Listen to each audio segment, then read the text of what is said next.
Assalamualaikum warahmatullahi wabarakatuh. Selamat pagi para pendengar yang menyimak melalui 93,8 FM Mega Suara, 94,6 FM Radio Kota Perak, 92,7 FM Radio MBS, 92,3 FM MK FM Jogja, 95,4 FM Radio Yasika, 100,5 FM Impact Pas, 101,3 FM Star FM, dan 99,4 FM Radio Rejo Buntung.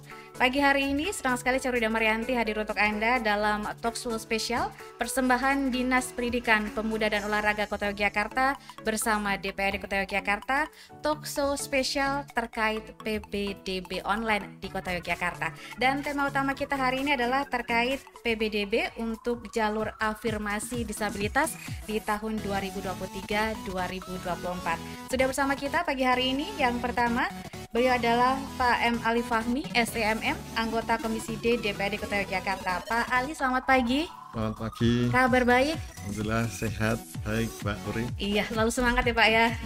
Iya, berikutnya ada Dr. Andes Arswidodo MPD. Beliau adalah Kepala UPT Layanan Disabilitas Bidang Pendidikan dan Resource Center UPT ULDRC Dindikpora Kota Yogyakarta. Pak Aris, selamat pagi.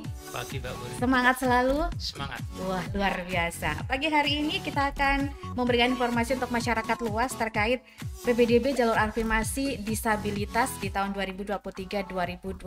Ke Pak Aris dulu, Pak Aris. Mungkin adanya jalur afirmasi disabilitas ini latar belakang tujuannya seperti apa? Silakan. Terima kasih Mbak Uri. Pendengar yang berbahagia, salam bahagia dan jangan lupa bahagia. PBDB afirmasi disabilitas itu bertujuan untuk memberikan akses layanan masuk sekolah negeri negeri dari pemerintah Kota Yogyakarta untuk seluruh warga masyarakat Kota Yogyakarta yang memenuhi persyaratan, di mana salah satu persyaratannya adalah dia itu berkebutuhan khusus.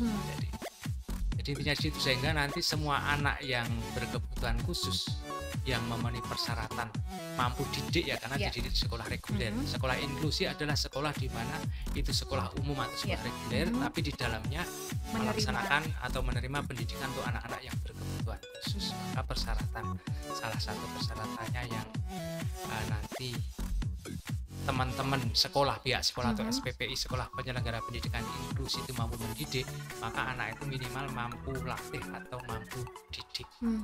Jadi kalau mampu rawat, tetap kita masih berharap itu menjadi kewenangannya di SLB. Begitu Mbak. Iya. Jadi ini mungkin memberikan kesempatan untuk adik-adik kita yang berkebutuhan khusus untuk bisa tetap menempuh pendidikan di jalur umum melalui inklusi tadi ya Pak ya. Makanya diberikan jalur afirmasi disabilitas dalam PBDB online ini. Nah, dari DPRD mungkin Pak, dari Komisi D terkait adanya jalur afirmasi untuk disabilitas ini tanggapannya? Ya, ini tentunya menjadi tindak lanjut dari pemerintah pusat juga, dari Kemendiknas, bahwasanya untuk afirmasi khususnya untuk adik-adik atau siswa-siswa disabilitas ini memang perlu untuk diadakan. Jadi memang dialokasikan seperti dalam tingkat SMP, sekolah menengah pertama. Itu sudah dialokasikan persentase ya Mbak Uri. Jadi ada persentase 5%. Itu sudah lebih dari cukup. Istilahnya memang kita selama ini ya, yang ketika memang masuk kriteria disabilitas dan bisa memenuhi kriteria masuk ke SMP negeri menjadi sekolah inklusi tersebut, itu tentunya dia akan bisa masuk jadi prioritas di angka 5%. Nah, selama ini rata-rata tidak sampai 5% ya. Betul. Tidak sampai 5%. Sehingga ketika sudah istilahnya sudah masuk, kita masukkan di urutan di SMP negeri ini, yang ketika memang masuk kualifikasi inklusi itu tadi semua siswa SMP ini bisa masuk semua. Kemudian juga di tempat kami di DPRD Kota Yogyakarta dulu juga sudah punya amanat perda peraturan daerah untuk perlindungan dan pemberdayaan rekan-rekan disabilitas Kota Yogyakarta. Perda yang memang waktu itu perda inisiatif Dewan, lumayan panjang, 3 sampai hampir 4 tahun baru selesai, karena memang harus ya bukan pasang ingin mensempurnakan dan juga aturan di atasnya, undang-undang di atasnya ada perubahan-perubahan otomatis kita juga harus menyesuaikan lakukan ya. Dan pada intinya kami di DPRD Kota Yogyakarta punya komitmen dan mendorong Dinas Pendidikan Kota Yogyakarta untuk tentunya mensukseskan program ini, bagaimana Kota Yogyakarta menjadi kota inklusi, ramah disabilitas. Itu yang tentunya komitmen kami bersama dengan Dinas Pendidikan. Iya, jadi memang ini salah satu tujuan juga untuk kemudian benar-benar mewujudkan Kota Jogja sebagai kota yang ramah inklusi tadi juga ya.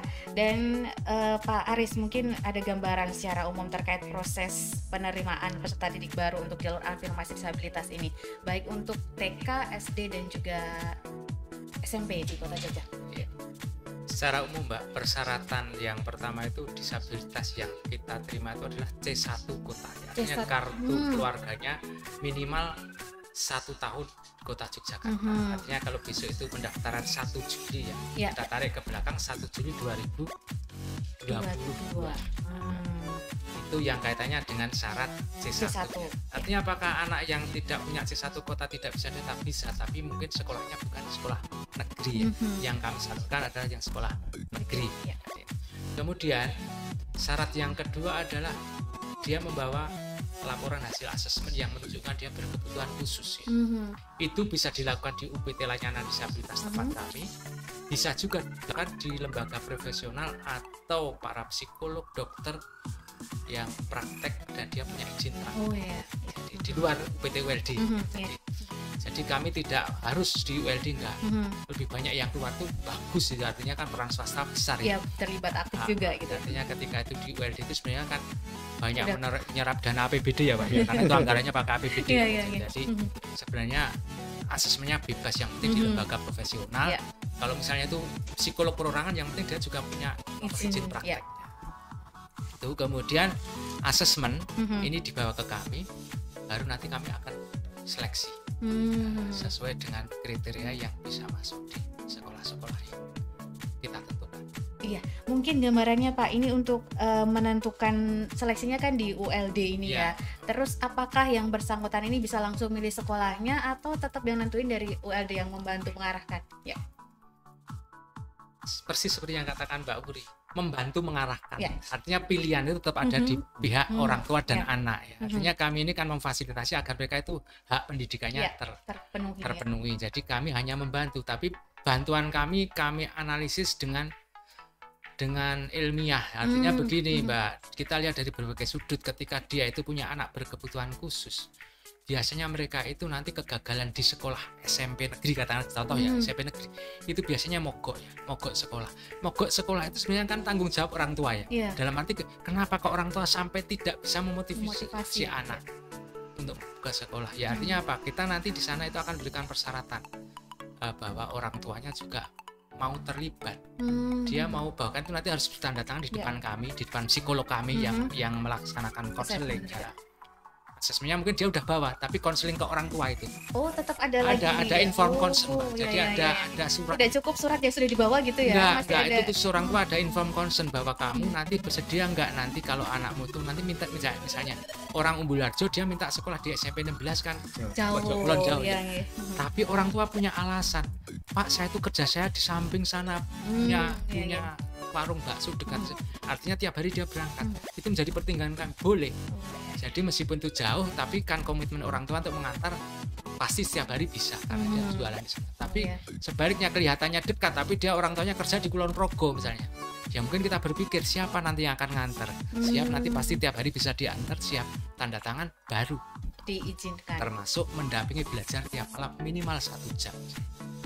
Harus, karena apa, mereka itu butuh pendampingan orang tua ya, support anak-anak itu kan kadang-kadang banyak tergantung dari keluarga. Jadi kita selain hasil yang formal tadi ada C1, ada asesmen, itu ada inform consent khusus untuk ABK ini, ada inform consent atau surat tanda tangan kesukarelaan orang tua untuk terlibat langsung itu dengan kami di UPT ULD, dan itu kami simpen. Jadi suatu saat ketika anaknya mogok, orang tua kami panggil itu ya kami dengan ingat enggak ini bahwa karena apa, nanti kalau mogok biasanya sekolah akan lapor ke kami dan ya dalam tanda petik bisa menyalahkan kami, Pak Aris kirimnya kok kayak gini ULD kan begitu. Itulah yang biasa kami lakukan, Mbak. Iya, jadi tetap membutuhkan komitmen juga dari orang tua ya ini ya. Iya, Inklusi iya. itu tidak bisa kemudian langsung dipasrahkan ke sekolah. Kan sekolah udah ada guru pendamping dan lain sebagainya, itu nggak bisa ya Pak ya? Nggak bisa. Harus orang tua harus ikut.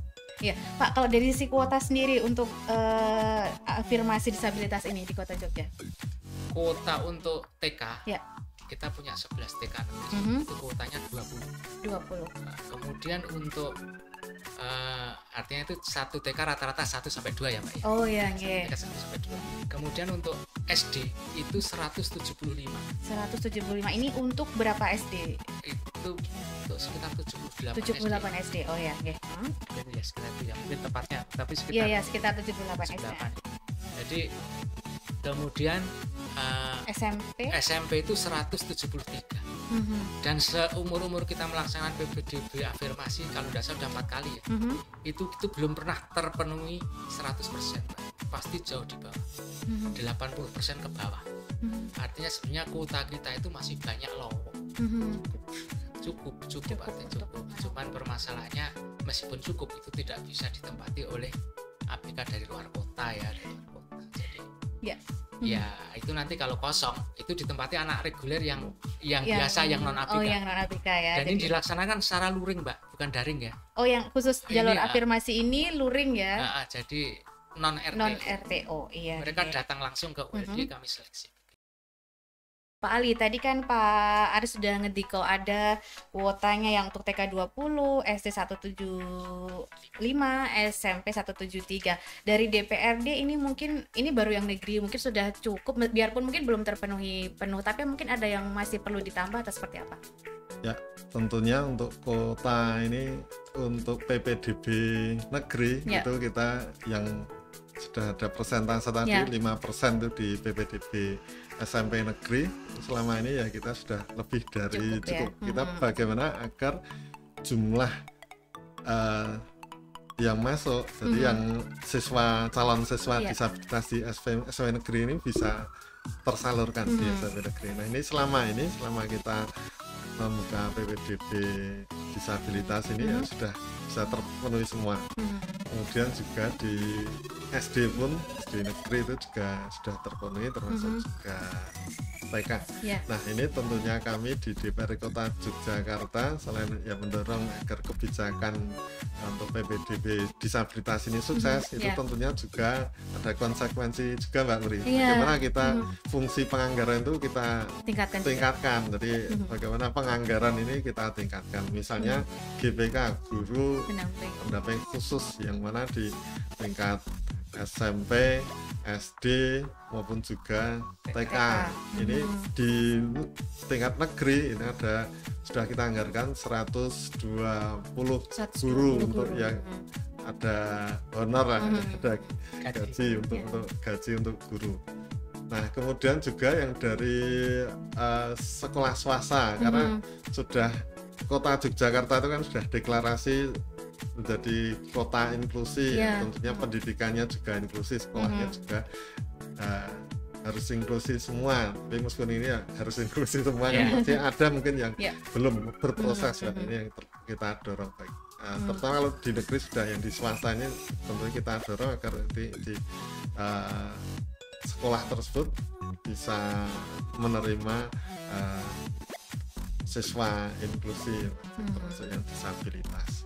Nah, ini tentunya yang untuk siswa atau guru pendamping khusus di swasta yang jumlahnya 50, ini kan tentunya dapat insentif dari APBD Kota Yogyakarta. Ini yang tentunya Pak Aris bersama kami di Komisi D DPRD Kota Yogyakarta ya tiap tahun, tiap saat juga selalu membahas bagaimana menganggarkan agar ya guru ini kan tugasnya mengajar, ini juga terfasilitasi, tercukupi, bagaimana dia insentif gitu ya. Dapat insentif, dia sudah punya pengorbanan yang lebih untuk mendampingi siswa-siswa disabilitas. Selama ini dapat 500.000 ya, 500.000 semacam insentif saja, insentif, karena di yayasan atau di sekolah swasta dia sudah dapat gaji dan baru kita ada tambahan khusus. Nah, ini yang dorongan kita, ini semacam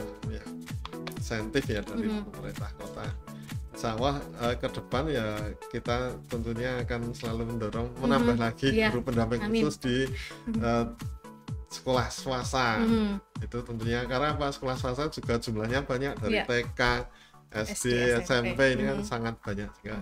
Ya besok kita sering diskusi, kita bahas Jadi ketika ada tambahan anggaran kita selalu mendorong ya kita dukung karena ya memang positif pertama untuk PPDB disabilitas untuk proses belajar mengajar di kota Yogyakarta terkait dengan adik-adik disabilitas yang berkebutuhan khusus ini ya. Ada yang tambahkan Pak?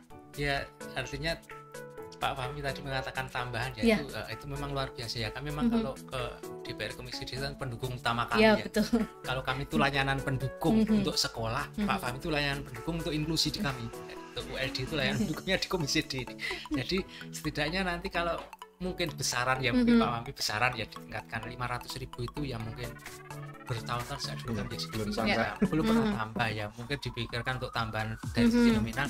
Yang kedua mungkin penambahan jumlah ya, artinya ketika penambahan jumlah orang artinya kan jumlah layanannya juga layanan makin banyak, masyarakat mungkin sampai yang agak pinggir pun bisa terlayani.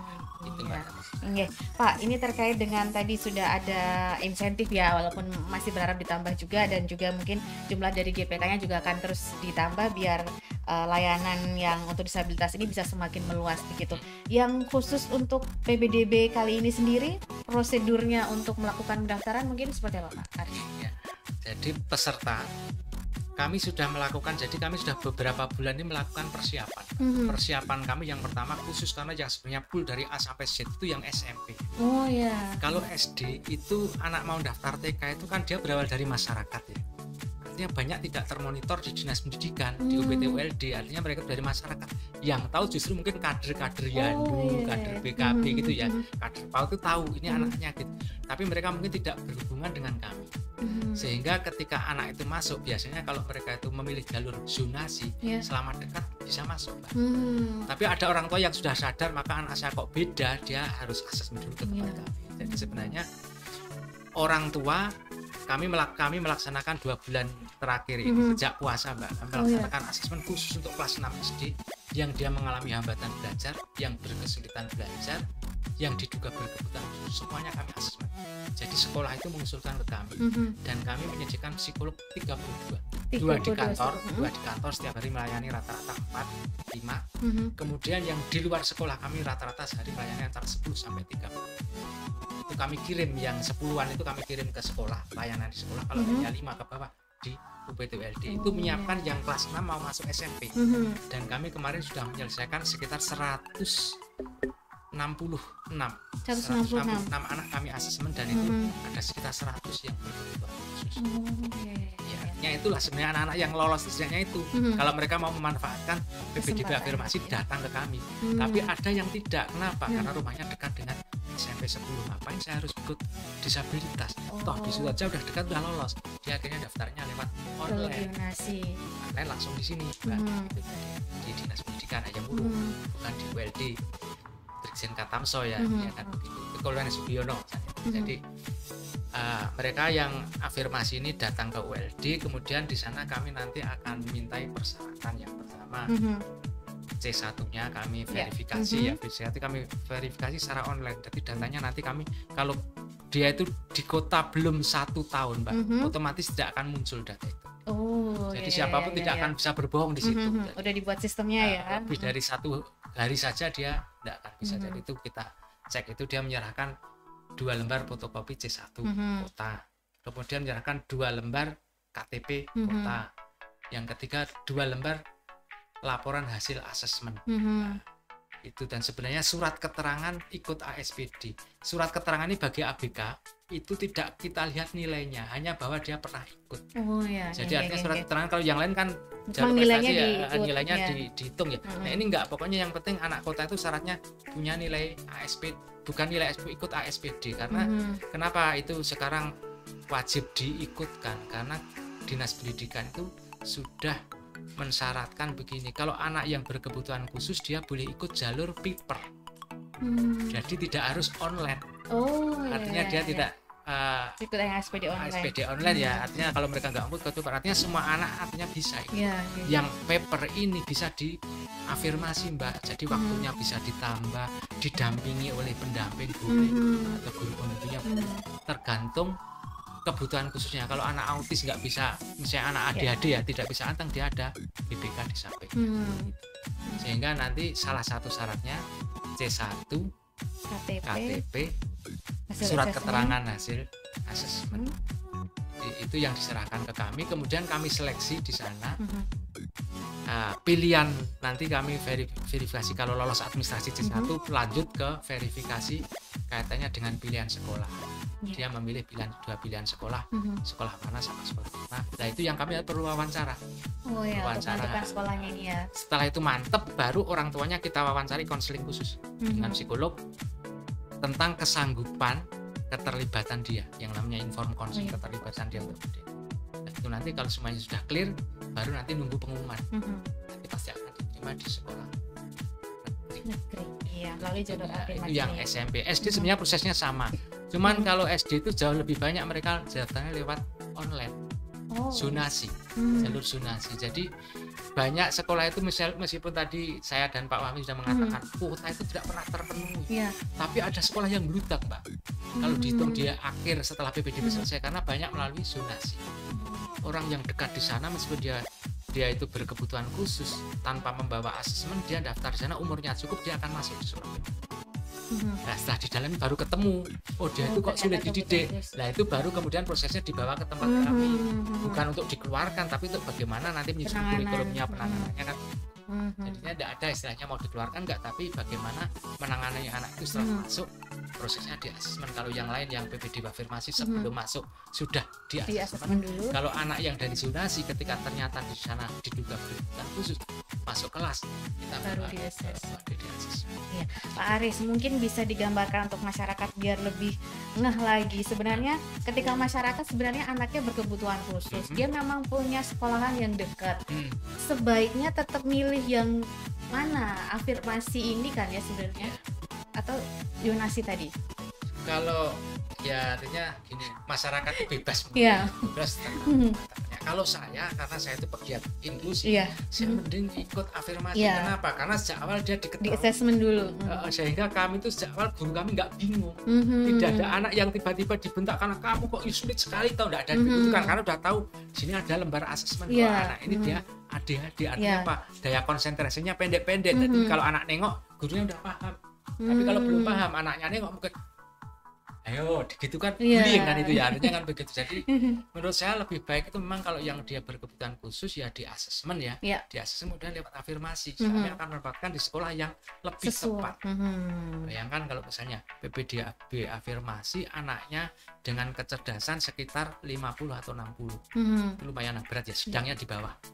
Kemudian ternyata dia dekat dengan SMP 5 atau SMP 8 ya, masuk ke situ dengan maaf dalam tanda petik tingkat ya mereka itu pengejaran prestasinya begitu tinggi ya, sehingga mungkin ada beberapa guru yang di situ menjadi tidak ramah karena apa? Mereka harus bersaing dengan yang lain.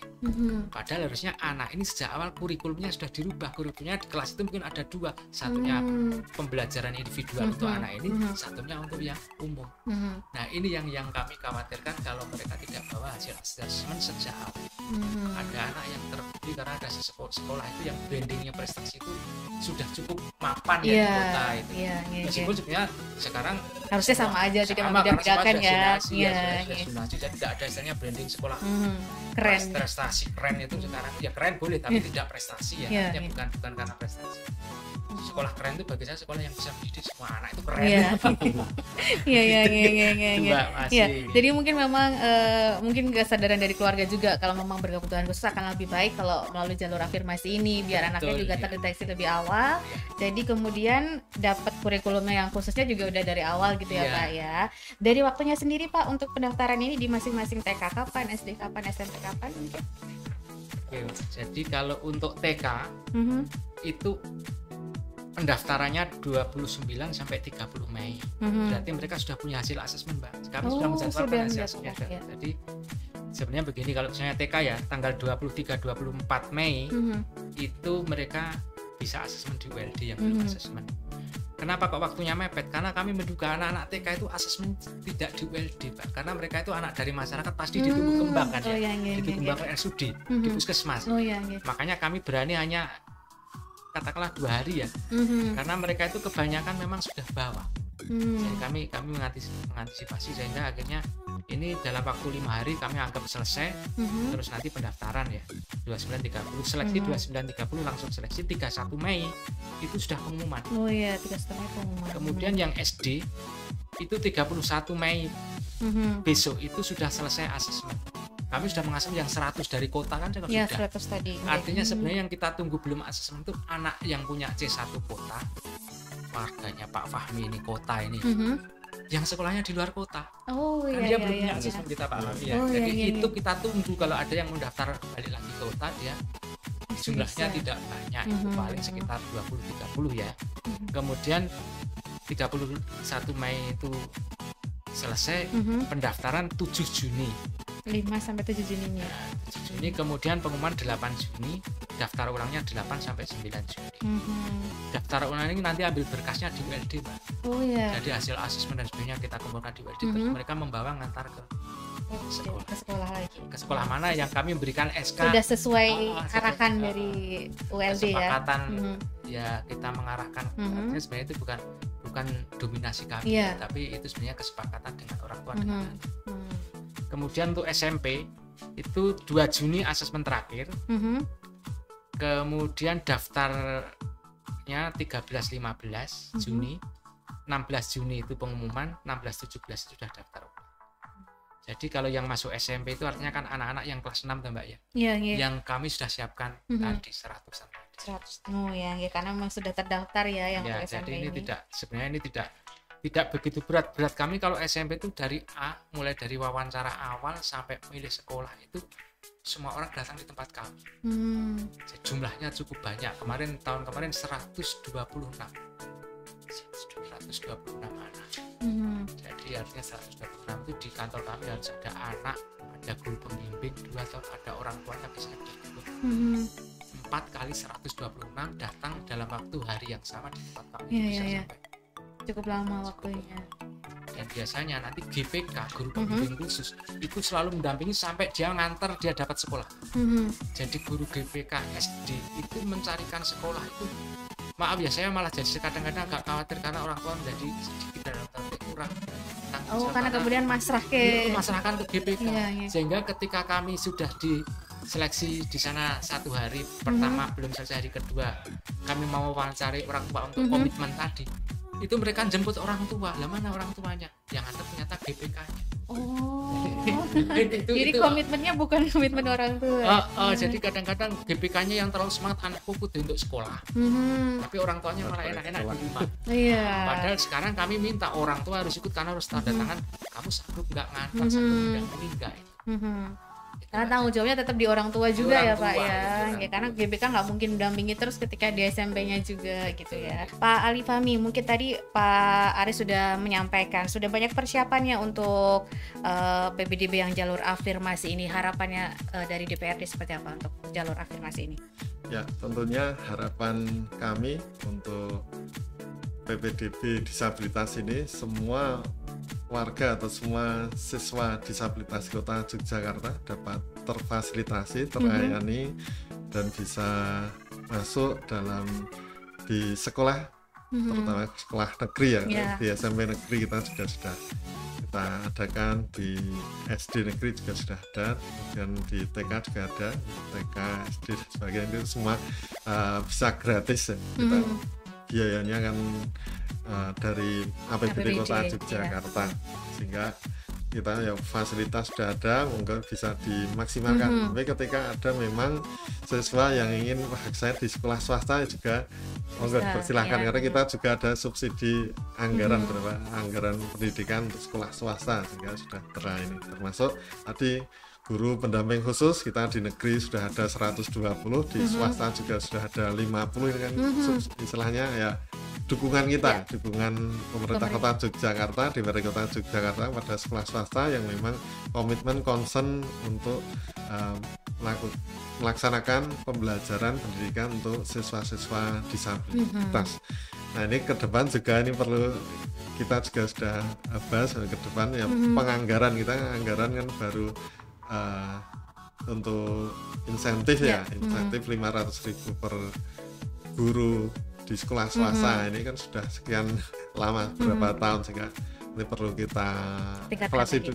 Iya, kita evaluasi, semoga nanti bisa kita tingkatkan lebih, sehingga guru ya, kesejahteraannya juga lebih semangat lagi terjaga semangat dan selalu ya membimbing adik-adik kita disabilitas di sekolah-sekolah swasta, termasuk juga di sekolah negeri. Yang sekolah negeri kan juga meskipun ya belum PNS ya Pak, tapi kan komitmen Dinas Pendidikan Kota Yogyakarta luar biasa, karena memikirkan dan mengadakan guru pendamping khusus harus ada di Kota Yogyakarta, sehingga tiap tahun sudah kita anggarkan, dan juga perekrutan, masuk yang besok ada perekrutan lagi, sehingga ya ini komitmen pemerintah Kota Yogyakarta, Dinas Pendidikan Kota Yogyakarta dan DPR Kota Yogyakarta ini nyuwun doa dan juga support juga Mbak Muri, agar kita yang punya semakin berkomitmen lagi, kan sudah berkomitmen, semakin berkomitmen lagi untuk meningkatkan pelayanan kepada khususnya masyarakat, khususnya adik-adik siswa disabilitas di Kota Yogyakarta. Terima kasih Pak Ali. Pak Aris, mungkin tadi nyambung terkait GPK yang sudah ada, ini nanti mungkin akan dikembangkan lagi, ditambah lagi atau seperti apa, dan mungkin perannya GPK itu seperti apa, sehingga kemudian adik-adik kita yang berkebutuhan khusus disabilitas ini ketika sekolah di sekolah inklusi ini nanti pendidikannya seperti apa dengan adanya GPK tadi. Silahkan. Terima kasih Mbak Buri. Jadi pada dasarnya prinsipnya sekolah anak-anak yang berkebutuhan khusus itu kurikulumnya kurikulum mengikuti anak, bukan anak mengikuti kurikulum yang disediakan oleh pemerintah, bukan seperti itu. Orang kan lihatnya ini kurikulum pemerintah, punya kurikulum merdeka, semua harus ikut. Dulu kurikulum KTSP sekarang kurikulum merdeka itu kurikulumnya lebih inklusif, karena di situ ada fase-fase ya. Jadi kalau misalnya ada anak berkebutuhan khusus, dia tidak bisa mengikuti pelajaran di fase yang lebih tinggi, dia tetap naik kelas tapi juga fasenya tetap di fase bawah. Seperti itu lebih inklusif ya. Jadi bayangannya kalau misalnya kita bayangkan lebih mudah seperti kalau TPA. TPA hari Minggu pertama semuanya Iqra 1. Sebulan kemudian ada yang sudah Iqra 3. Tapi yang Iqra 1 apakah dikeluarkan? Enggak, tetap lanjut terus. Jadi setelah itu inklusif seperti itu. Jadi sebenarnya pembelajaran inklusi itu mengikuti anak, bukan anak mengikuti kurikulum. Anak mengikuti guru juga. Guru mengikuti strateginya, mengikuti gaya belajar anak. Bukan anak itu mengikuti gurunya ceramah ya dia harus mendengarkan semua kayak gitu, bukan. Tapi anak itu gayanya apa? Auditoris, visual atau kinestetis misalnya. Kalau anaknya kinestetis suka jalan-jalan, ya pembelajarannya ngikutin juga. Bagaimana anak itu menggunakan gerak ya, dilibatkan di situ. Bahkan di rumah orang tuanya kita undang, ajarin anakmu bacakan sambil jalan-jalan. Bukan kamu duduk, kamu paksa dia duduk, itu dia tidak akan, malah akan gagal fokus. Jadi pada dasarnya pendidikan inklusif itu mengikuti kebutuhan anak. Jadi ketika kita melihat GPK kita itu tugasnya kan memberikan bimbingan. GPK itu guru. Ada guru pendamping itu shadow teacher, itu mengikuti anak bisa sampai keluar kelas. Itu biasanya di bawah orang tua namanya guru pendamping, itu namanya shadow teacher. Ada guru pembimbing, itu kami itu punyanya guru pembimbing. Guru pembimbing itu guru yang membimbingnya dia guru, mendidik, mengajar. Jadi kayak memang guru, bukan kayak guru, memang guru. Nah, itu tugasnya membimbing anak-anak itu. Kalau anak perlu didampingi di sampingnya karena ribut juga harus masuk. Kalau misalnya tidak, ya dia di luar. Dialah yang nanti memberikan konsultasi, koordinasi dengan guru kelas SD ya. Bagaimana merubah kurikulumnya. Dia yang menguasai bagaimana kondisi anak itu di GPK. Gurunya menguasai capaian belajar anak itu seperti apa, itu guru kelas. Maka ini digabungkan. Capaian ini yang cocok untuk anak itu dinaikkan atau diturunkan. Misalnya begitu ya, katakanlah. Jadi sebenarnya rumusnya mudah, Mbak. Ketika anak kita asesmen, anak itu kecerdasannya itu terlalu rendah atau terlalu tinggi, jauh di atas rata-rata cerdas istimewa ya, atau jauh di bawah rata-rata disabilitas mental ringan berat gitu. itu maka pasti kurikulum kan tidak cocok, karena kurikulum kita kurikulum normal ya, tidak cocok.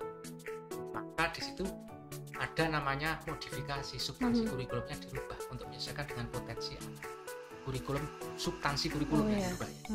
Tapi ketika anak itu ternyata otaknya normal, toh sulit sekali dididik, otomatis kemungkinan kesulitan dia itu ada di gangguan perilaku atau emosi, emosinya labil ya, ngamukan misalnya, ADHD, gangguan konsentrasi. Itu belum, kalau dites belum tentu IQ-nya itu rendah. Kalau dites IQ-nya 100 atau 105 misalnya, berarti kan normal. Otomatis anak itu tidak melakukan perubahan kurikulum tidak perlu berubah, cocok kan. Cuman yang nggak cocok adalah strategi pembelajarannya belum sesuai dengan gaya belajar dia. Maka anak itu perlu dites gaya belajarnya kayak apa. Kalau ketemu nanti gurunya menyesuaikan strateginya dengan gaya belajar. Semuanya akan bisa.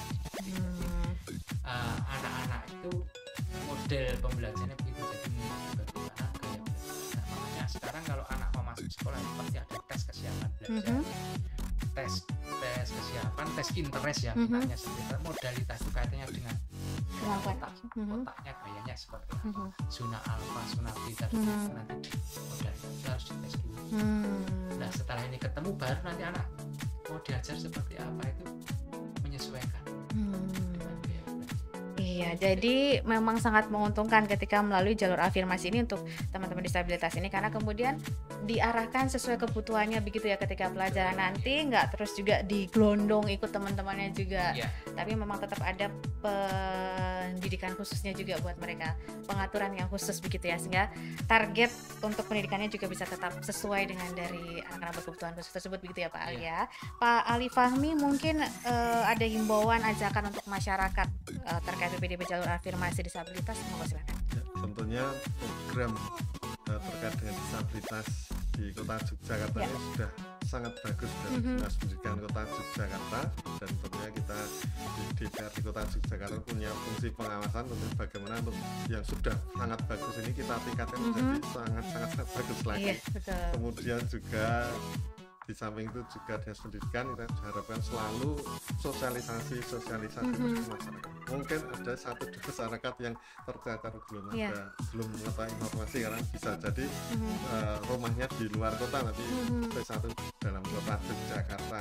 Kemudian juga masyarakat kita juga himbau untuk selalu komunikasi dengan Dinas Pendidikan, ada UPT ULD layanan disabilitas di Jalan Kompleks Sugiono di Komplek SD Sujo Kusuman, yang juga maksimalkan bisa konsultasi di sana, sudah bisa ditindaklanjuti, dan tentunya siswa disabilitas Kota Yogyakarta semoga harapan kita juga bisa terlayani semua baik di negeri dan swasta, sehingga bisa mendukung program Jogja Ramah Disabilitas, Jogja Kota Inklusi. Itu Mbak. Okay. Terima kasih Pak Ali Fahmi, tentu harapannya biar adik-adik disabilitas ini juga benar-benar bisa mendapatkan pendidikan yang sesuai dengan kondisi mereka begitu ya. Pak Aris, ada tambahan untuk ajakan masyarakat dan himbauan terkait PPDB jalur afirmasi, silakan.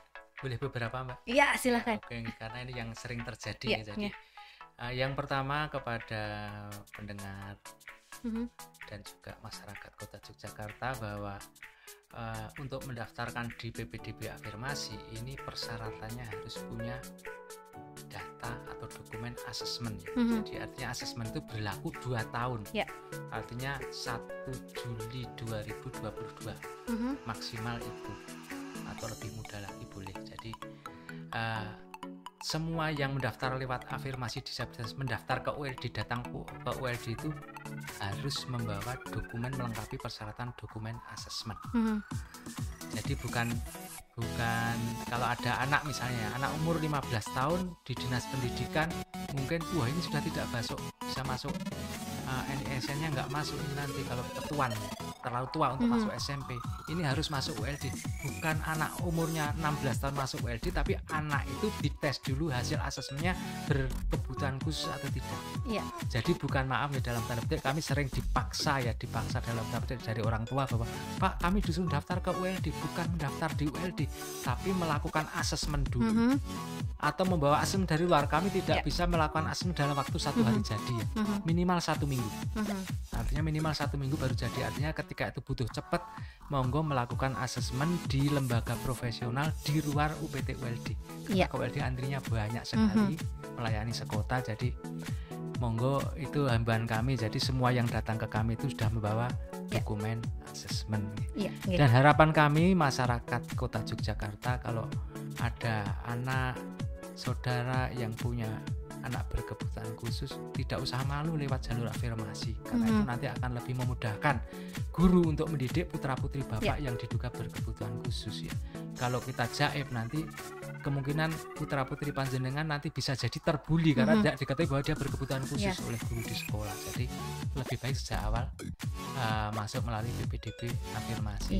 Yang ketiga, saya mohon maaf ya, kami atas nama UPT ULD Dinas Pendidikan Kota Yogyakarta, kalau layanan kami mungkin belum sebagus yang panjenengan mimpikan dan harapkan, kami mohon maaf, tapi kami akan selalu berusaha untuk selalu meningkatkan layanan kami kepada masyarakat Kota Jogja. Karena apa? Kami hadir ini memang berdasarkan bagaimana kita itu untuk melayani publik ya, untuk melayani masyarakat di bidang pendidikan. Saya kira itu setiap saat kami selalu siap untuk menerima Bapak Ibu di UPT ULD melakukan layanan baik itu konsultasi ataupun yang lainnya. Terima kasih. Terima kasih. Semangat untuk masyarakat Jogja, fasilitas panjenengan untuk mengakses pendidikan inklusi terbuka lebar. Terima kasih Pak Aris Widodo, Kepala UPT Layanan Disabilitas Bidang Pendidikan dan Resource Center Dinas Pendidikan Pemuda Olahraga Kota Yogyakarta, dan juga Pak Ali Fahmi. Terima kasih banyak, anggota Komisi D DPRD Kota Yogyakarta. Dan pendengar, Anda yang mendengarkan melalui 93,8 FM Mega Suara, 94,6 FM Radio Kota Perak, 92,7 FM Radio MBS, 92,3 FM MG FM Jogja, 95,4 FM Radio Yasika, 100,5 FM Impact Pass, 101,3 FM Star FM, dan juga 99,4 FM Radio Raja Buntung. Demikian perbincangan kita hari ini, talkshow spesial terkait PPDB online persembahan Dinas Pendidikan Pemuda dan Olahraga Kota Yogyakarta bersama DPRD Kota Yogyakarta. Syurida Marianti yang mengantarkan perbincangan ini, mengucapkan terima kasih atas perhatian dan kebersamaan Anda. Wassalamualaikum warahmatullahi wabarakatuh. Waalaikumsalam warahmatullahi wabarakatuh.